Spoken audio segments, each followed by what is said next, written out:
Bonjour à tous, comment allez-vous? Bienvenue dans une nouvelle vidéo. Aujourd'hui on se retrouve pour faire le bilan de mes lectures du mois de septembre. J'ai lu, je sais déjà plus, j'ai lu 11 livres.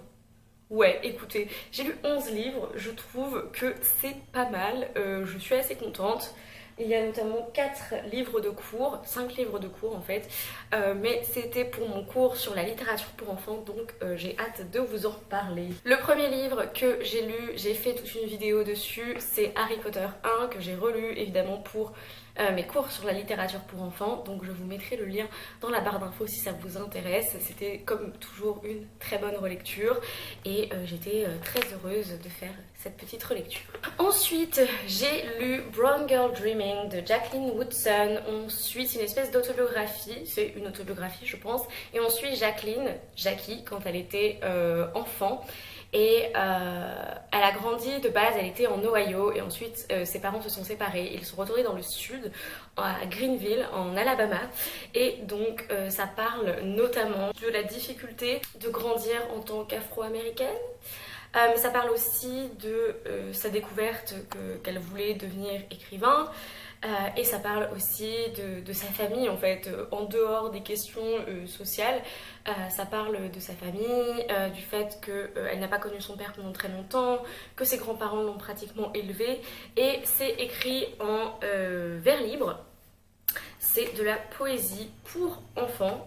Mais c'est vraiment extrêmement bien écrit et il y en a un deuxième comme ça dans ce tas. C'est vrai que je ne savais pas qu'il y avait énormément d'autobiographies poétiques qui étaient disponibles en littérature jeunesse et je dois avouer que j'ai vraiment beaucoup aimé Brown Girl Dreaming.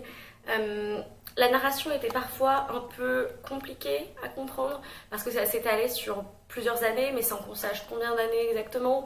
Mais en tout cas, ça m'a donné vraiment une plongée dans l'univers et la vie, l'enfance de Jacqueline Woodson, et je lirai avec grand plaisir d'autres livres qu'elle a écrits. J'ai lu Inside Out and Back Again de Tana Ley, qui est de la poésie en vers libre à nouveau et qui raconte l'histoire de A, qui vient de Saigon. À la fin de la guerre du Vietnam, Saigon est évacuée par les gens qui peuvent et elle se retrouve en Alabama, c'est toujours l'Alabama, elle se retrouve en Alabama et à vivre en fait aux États-Unis et elle fait l'expérience du racisme notamment, de harcèlement, ce genre de choses, et puis aussi le fait que sa maison, son pays, sa ville lui manque, qu'elle ait perdu tous ses repères en fait, et c'est une fiction mais qui est quand même plus ou moins autobiographique, puisque c'est l'histoire plus ou moins du coup romancée, sensationnalisée, ça se dit ça en français, je ne sais pas, de l'autrice Tana Ley. Et notamment le vers libre suit les intonations et la manière de fonctionner et de réfléchir du vietnamien, la langue, et c'est hyper intéressant parce que ça donne vraiment quelque chose d'unique en fait, et de base on ne le sait pas, et ensuite on lit la note de l'autrice à la fin et on fait oh, et on comprend tout d'un coup le format en fait de l'histoire, et c'était vraiment très très intéressant. C'est aussi la manière dont on aborde les choses, parce qu'il y a notamment une scène où sa maîtresse d'école, parce quand elle arrive, elle a 10 ans, donc elle est quand même très jeune, sa maîtresse d'école veut montrer aux enfants d'où elle vient et montre des photos des bombardements, des enfants nus qui courent parce qu'ils sont en train de se faire brûler par le napalm, etc. Et A est complètement en mode mais en fait si vous voulez voir à quoi ça ressemble Saigon, prenez pas des photos de ça en fait, et elle est extrêmement triste que son pays et sa ville soient connus uniquement pour ça et qu'on montre des photos uniquement de cette horreur en fait, et j'ai bien aimé ce que ça critiquait, de comment on abordait les choses, de comment les pays souvent occidentaux quand même, voilà, voyaient les pays qui sont soit 10 ans moins développés qu'eux, et comment quand même on a tendance à montrer souvent des images de guerre, des images d'horreur, et que jamais quand on parle de l'endroit d'où vient quelqu'un, on nous montre les images je sais pas, d'une papaye, on montre les images d'un festival qu'il y a tous les ans à Saigon, et voilà, et elle se disait, mais pourquoi la maîtresse n'a pas demandé? Moi j'ai des images qui ressemblent plus à ce que la vraie vie est en dehors de la guerre en fait, parce que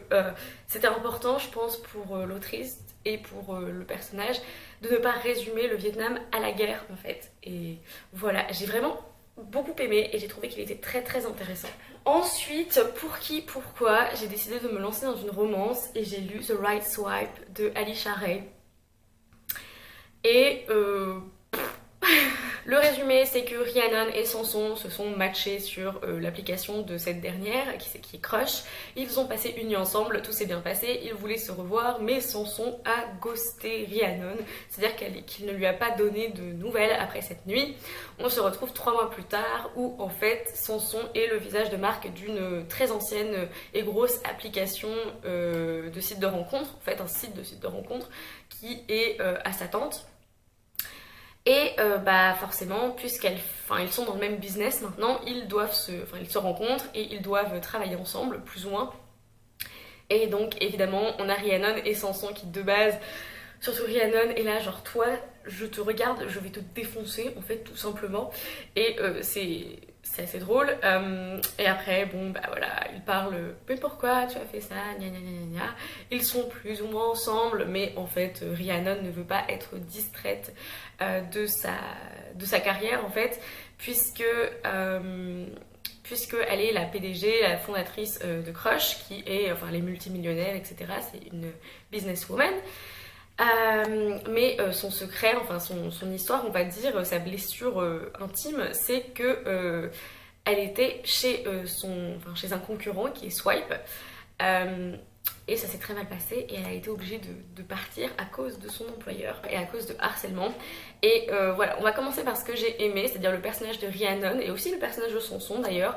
Je trouvais qu'ils étaient vraiment assez complexes, ils étaient beaucoup plus vieux que ce à quoi je m'attendais. Ils avaient 35 ans, quasiment les deux, entre 35 et 40. Donc j'étais là en mode waouh, on voit très rarement quand même des romances avec des personnages aussi vieux, je précise, hein. Donc c'était hyper intéressant de voir ça, c'était très cohérent, la carrière de Rhiannon était très cohérente, ses motivations étaient cohérentes, voilà, on avait des personnages complexes, cohérents, qui m'ont bien plu. Évidemment ce qui m'a le plus plu, c'est tout le côté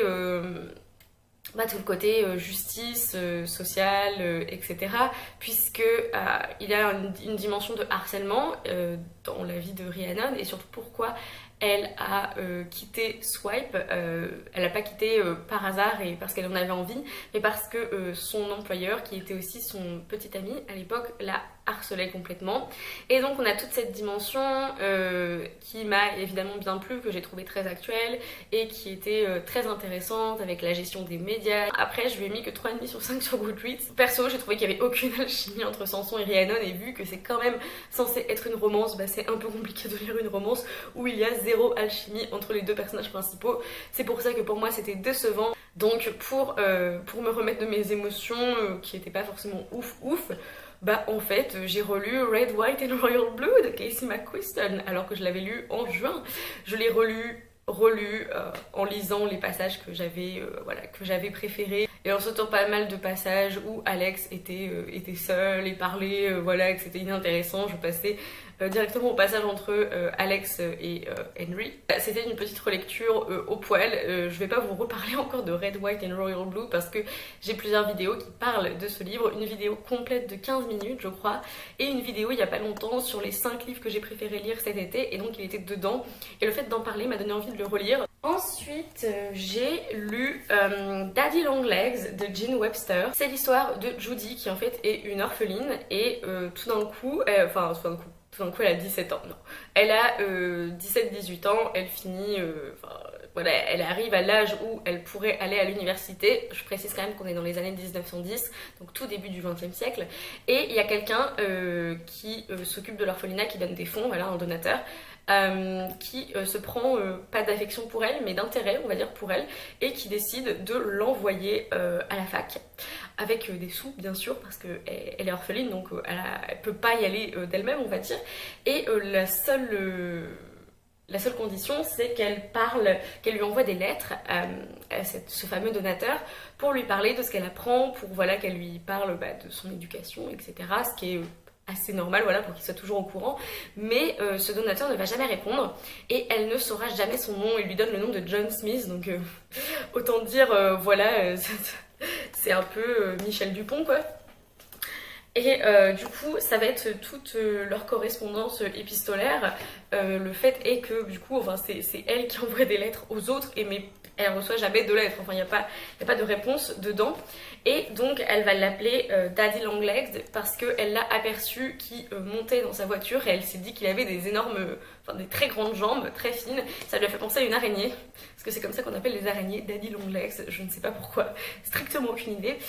Mais voilà, ça se réfère du coup à son apparence et donc on a la vie pendant 4 ans de Judy qui est à l'université, qui apprend plein de trucs, qui apprend la littérature, la géométrie, etc. Pour une femme de son temps, c'est quand même assez énorme. Elle est très très intelligente, elle est très moderne dans sa manière de penser et surtout vers la fin du roman, elle a 2 prétendants. Elle a 2 prétendants et elle va pas se laisser faire, on va dire, vraiment. Elle fait penser un peu à Joe des 4 filles du Dr March dans sa manière de penser, dans sa manière d'être en fait. Et voilà, la première partie, on va dire, c'est vraiment, on s'intéresse à Judy en elle-même et comment elle fait avec les problèmes de classe qu'elle peut rencontrer, puisque elle est très pauvre, mais personne ne le sait, puisqu'elle a l'argent du donateur. Et elle se retrouve avec plusieurs filles de familles riches. Et ça va être un peu compliqué et surtout, elle supporte pas très bien ce qui est dit sur les pauvres et ce genre de discours un peu méprisant quoi, donc c'est hyper intéressant. Elle est pas non plus hyper religieuse, donc on a un point de vue sur la religion qui est hyper intéressant pour le début du XXe siècle, point de vue sur les études, point de vue sur l'indépendance, puisque évidemment ce qu'elle apprécie d'être en étant à la fac, même si elle a l'argent du donateur, du fameux donateur, c'est qu'elle est plus ou moins indépendante et elle trouve du travail en tant que tutrice, donc elle veut essayer aussi de se détacher de l'argent qu'on lui donne. Et j'ai trouvé ça vraiment hyper intéressant. Donc la première partie c'est plus sur elle et sur son développement en tant que jeune femme, et ensuite on a quand même cette espèce de course et de mystère de qui est Daddy Longlegs. Et franchement j'ai dû quand même arriver, il y a 130 pages, je suis arrivée à la 80e page et j'ai fait je sais qui est Daddy Longlegs, et j'étais trop heureuse d'avoir deviné. Je pense en tant que lecteur, lectrice, c'est pas extrêmement compliqué de découvrir, en tout cas vers les dernières pages, on va dire. Au début, non, c'est un peu compliqué, mais au fur et à mesure, voilà, c'est pas si compliqué, mais c'est vraiment pas une héroïne neuneu qui comprend rien, et elle réagit très bien. Et je sais pas, elle est vraiment hyper intelligente, elle est drôle aussi, elle fait des blagues, et je l'ai trouvée vraiment très, très complexe, très, très humaine, et j'ai vraiment beaucoup aimé. Ensuite, j'ai lu Apocalypse Blues, le tome 2 de Chloé Jo Bertrand, qui est donc le crépuscule du monde, qui m'a gentiment été envoyé par Pagelone, pas aux États-Unis, ils me l'ont envoyé en France, et ensuite mes parents me l'ont envoyé aux États-Unis. Donc je veux pas trop vous spoiler, mais on va toujours suivre les 4 personnages principaux qui sont Matthew, Charlie, Kiran et Tobias. Et on va les suivre dans... ils poursuivent la route quoi, on va dire. Et c'est toujours l'Apocalypse hein. Ce tome 2 était vraiment hyper intéressant. Je pense que beaucoup de personnes vont le trouver avec moins d'action que le tome 1, mais j'ai trouvé qu'on approfondissait les personnages, qu'on approfondissait les relations entre les personnages. On a notamment un gros passage au milieu où en fait ils sont bloqués quelque part, et c'est une espèce de huis clos pendant tous les mois d'hiver. Et j'ai trouvé ça hyper intéressant en fait, et je me suis pas ennuyée une seule seconde. J'ai préféré le tome 2 au tome 1 parce que justement au fur et à mesure on est attaché aux personnages et on veut vraiment savoir ce qui va leur arriver. Et en plus c'est des enfants, la plupart sont des ados slash enfants, donc c'est encore plus compliqué que de suivre des adultes pour moi. Et voilà, ça fait énormément de peine de suivre des enfants qui sont un peu orphelins de parents et d'adultes en fait. Et j'ai vraiment beaucoup aimé ce tome 2. La fin m'a mis genre what. Donc j'ai bien hâte de lire le tome 3 qui va paraître en fin d'année. C'est une super trilogie post-apocalyptique. Pour l'instant, j'aime vraiment beaucoup. Et j'ai lu ce bouquin pendant la semaine des protestations pour le climat, des marches pour le climat. Donc je peux vous dire que ça rend la chose très très réelle en fait. Parce que Apocalypse Blues, c'est quand même l'apocalypse à cause du changement du climat en fait, avec des inondations, avec des ouragans, des tornades, etc., des sécheresses, enfin bref, tout ce genre de choses. Donc si vous voulez avoir peur, mais genre pas peur livre d'horreur, mais peur la réalité qui arrive, lisez Apocalypse Blues. Et enfin, les 2 derniers livres que j'ai lus, c'est Pumpkinheads de Rainbow Rowell et Faith Erin Hicks, parce que il est sorti il est sorti ce mois-ci ou il est sorti fin août, je ne sais déjà plus. Mais il est sorti il n'y a pas si longtemps que ça. Il est arrivé bien en retard parce que j'ai commandé avec Book Depository et il est arrivé genre 20 jours après. Donc bon, j'étais un peu en mode énervée de ma vie. On va suivre Deja et Josia et ils travaillent au Pumpkin Patch, c'est-à-dire une espèce de champ avec... pas de champ parce que c'est pas un champ, mais c'est là où il y a plein de citrouilles en fait, et c'est ce qu'on trouve énormément aux États-Unis. C'est une espèce justement d'endroit où il y a plein de citrouilles qui poussent, et autour ils ont mis des espèces d'attractions avec de la nourriture, avec des balades en calèche, ce genre de choses en fait. Et donc on va explorer le Pumpkin Patch avec eux, alors qu'ils essayent de trouver la fille sur laquelle Josia a un gros crush depuis 4 ans. Et ils vont bientôt partir à l'université, donc ils ne vont plus travailler ensemble parce que ils travaillent ensemble tous les automnes, et en fait c'est leur dernière nuit à travailler ensemble, et ils vont essayer de la rendre mémorable en testant tout ce qu'il y a dans le Pumpkin Patch. Et c'était tout doux, tout mignon, avec des citrouilles, ce qui est là genre... trop bien. Il y avait des citrouilles, il y avait plein de bouffe et ça donnait trop envie pour une fois. Il y avait aussi une amitié toute douce et toute sympathique, toute voilà, très saine en fait, et ça fait du bien en fait, voilà. Donc j'ai été très contente, et en plus il y avait des couleurs parce que beaucoup de romans graphiques que je lis sont en noir et blanc, et j'ai été trop contente qu'il y ait des couleurs. Ça a apporté vraiment quelque chose parce qu'on a des palettes de couleurs assez chaleureuses, et voilà, j'ai juste trop adoré. Et en plus, comme d'habitude dans les livres de Rainbow Rowell, on a de la représentation, c'est-à-dire qu'on a le personnage de Deja qui est racisé et qui est aussi bisexuel. Dans ce petit roman graphique qui se lit assez vite, il y avait un mélange vraiment de corps et ouais, de différences, et voilà, dans les personnes, dans les identités, dans les corps et tout. Et j'ai vraiment bien aimé, j'ai trouvé que c'était plus ou moins très parfait, donc j'ai été très contente de Pumpkinheads. Et ensuite j'ai lu le tome 2 de March de John Lewis, aidé de Andrew Hayden et Nate Powell, et donc c'est les romans graphiques autobiographiques de John Lewis, qui est un membre du Congrès américain, afro-américain, et qui a participé au mouvement des droits civils. Est-ce que ça se dit comme ça en français? Le Civil Rights Movement aux États-Unis, avec Martin Luther King, Bayard Rustin, etc. Et donc il faisait partie de ce mouvement. Et dans ce tome 2, on explore, on voit plus de Martin Luther King, et on voit plus aussi ce qu'ils appelaient les Freedom Riders, c'est-à-dire que c'était des gens qui se mettaient dans les bus et qui allaient dans le sud pour dire maintenant on a l'autorisation de s'asseoir où on veut dans le bus, et on a l'autorisation de prendre le bus, donc on va le faire, prendre le bus, le car, hein, vous m'avez compris, entre plusieurs états. Et c'était extrêmement violent. Donc le premier se concentre vraiment sur la déségrégation des comptoirs par exemple, où on pouvait manger, où en fait on ne pouvait pas servir les Afro-Américains, et les gens, enfin les serveurs n'étaient pas autorisés à servir les Afro-Américains en fait. Et donc pendant des mois, il y a eu des sittings en fait à ces comptoirs pour enfin avoir le droit d'être servi en fait de la nourriture qu'ils commandent et qu'ils payent, hein, je précise.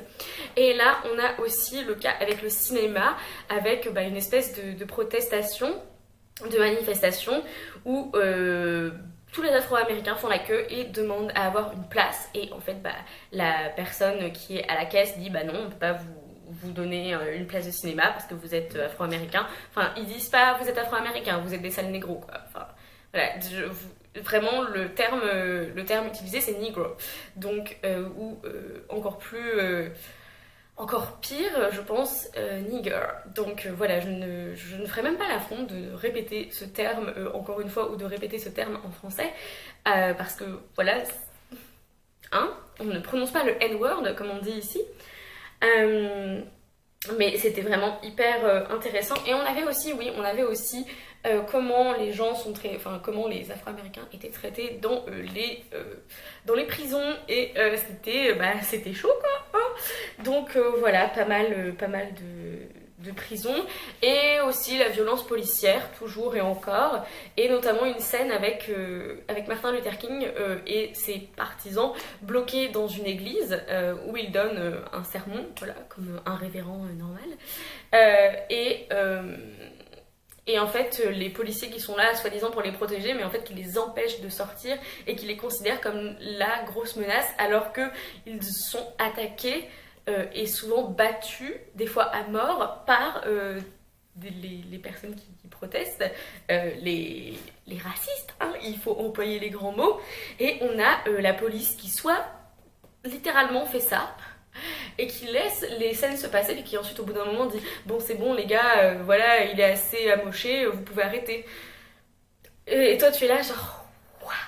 Et déjà vu ce qui se passe en ce moment je comprends pourquoi les Afro-Américains ne feraient pas confiance à la police mais alors en plus quand on se renseigne un peu sur l'histoire des relations mais je comprends pourquoi on pourrait ne pas ne pas faire confiance aux forces de police. Honnêtement, quand on voit ce genre d'image, et il faut rappeler que c'est une autobiographie, voilà, c'est pas de la fiction, c'est pas inventé, ça fait bizarre. Donc, si vous avez envie de les lire, ils sont traduits en français, les 3 tomes. Et voilà, je pense que je vais lire le tome 3 pendant ce mois d'octobre ou ce mois de novembre. Et voilà, c'est tout pour cette vidéo. Finalement, j'ai décidé de vous présenter que 10 livres et le livre que j'ai lu là en ce début octobre, je vais le présenter que pour le mois d'octobre parce que sinon, c'est énormément de livres à vous présenter et énormément de livres dont j'avais envie de parler. C'était quand même, dans une très grande majorité, des très bonnes lectures que j'ai faites ce mois. La petite déception, c'est The Right Swipe, mais encore, il y avait des choses à prendre dans ce roman. Et donc voilà, dites-moi dans les commentaires quelle a été votre meilleure lecture du mois de septembre. Dites-moi aussi si vous avez déjà lu certains de ces livres, si certains livres vous font envie.